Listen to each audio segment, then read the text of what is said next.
स्थानिक खेळाडूंना राष्ट्रीय आणि आंतरराष्ट्रीय स्तरावर पोहोचवता यावे या उद्देशाने खासदार क्रीडा महोत्सवाची सुरुवात करण्यात आली असता असे मत खासदार क्रीडा महोत्सवाचे प्रवर्तक केंद्रीय मंत्री नितीन गडकरी यांनी व्यक्त केले। रेशीमबाग येथील सुरेश भट सभागृहात आयोजित कार्यक्रमात केंद्रीय मंत्री नितीन गडकरी यांनी 7व्या खासदार क्रीडा महोत्सवाच्या तारखांची घोषणा केली। 12 जानेवारी ते 2 फेब्रुवारी दरम्यान 7वा खासदार क्रीडा महोत्सव होणार असल्याचे आयोजकांनी जाहीर केले आहे। यंदा 61 खेळांचे आयोजन करण्यासाठी 73 क्रीडांगणांची व्यवस्था करण्यात आली असून 2900 संघ 80,000 खेळाडू खेळताना दिसतील।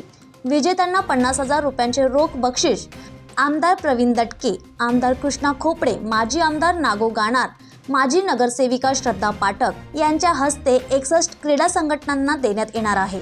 यावेळी केंद्रीय मंत्री नितीन गडकरी यांनी पॅरिस पॅरा ऑलिम्पिकमधील सुवर्ण पदकासह विजेत्या खेळाडूंचा गौरव करून त्यांच्या कामगिरीबद्दल आदरही व्यक्त केला आहे। पोलीस टाइम न्यूजसाठी व्हिडिओ जर्नलिस्ट स्वप्नील सह मी रोहिणी।